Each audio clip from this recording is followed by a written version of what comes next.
He who findeth a wife findeth a good thing. I can't believe Christ called me his bride. Now I can stop searching for that love I have desired for a moment, cherishing every time we spend together, especially when we're alone in that secret place where you love to whisper those sweet words. This is music to my ears, a melody of which my spirit man prefers. And from what I've observed is the fact that you want me as I am. Walking down the aisle in white is something I don't deserve. But you looked past my flaws. As you knelt down to propose, my heart started racing when you stated everything that I have is yours. That's like having rags to riches, setting aside my pride to becoming fearless. It still blows my mind every time I envision it.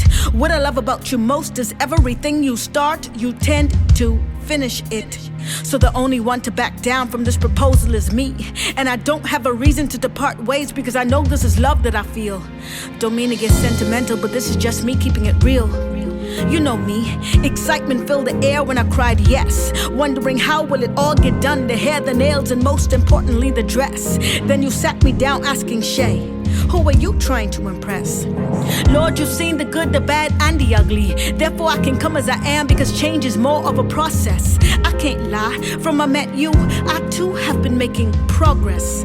Have me dumbfounded because before I met you, I was on that death list. Now I'm married to the man hanging on that crucifix. I remember the preacher asking if anyone disagreed that these two should be married. Speak now or forever hold your peace. Who knew that this day would be my living testimony, would be a step towards my victory, let alone you had set apart this date for me. I vowed to be with you forever, through trial, sickness, and all types of weather. And as long as I kept you as the head of my home, things are already better. We never fuss or fight. I can honestly say it was never you, but it was I. But that's why we're working on me, Lord, you know how hard I try. But some storms are so rough I hardly see low tide. However, what keeps us strong is the symbol of love. It purifies and keeps me covered, the blood. Every time I'm on that verge of giving up, grace is so sufficient. It's the perfect marriage counselor.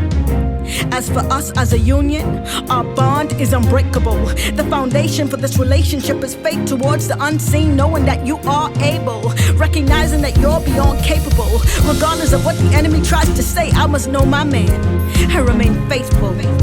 I vowed to be with you until the end of time, just a moment before the preacher announced us as husband and wife.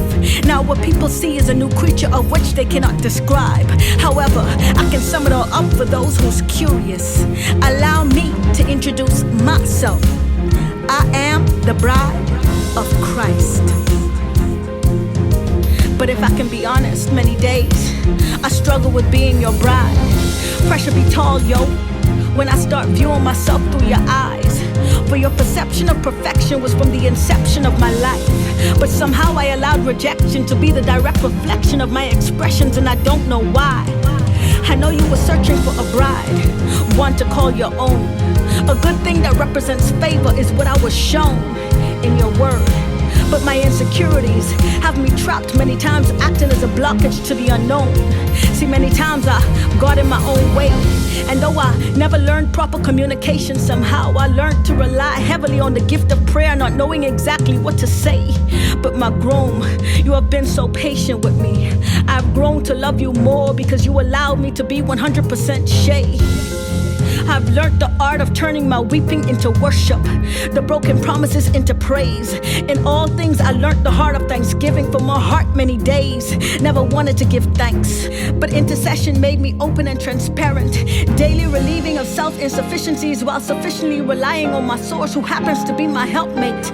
So help me, better yet, teach me how to not just be your bride, but a bride for someone who ought to reflect you in the earth. As you teach me how to love you, I'm also learning how to love the people, your church. So as you embark on this newlywed journey, my advice to you is to allow intercession to be the alpha and omega in your reflections. For it is not only I that I speak of, for we all are viewed as the bride of Christ, and our binding contract is through the act of being married to intercession. For this is my bridal confession.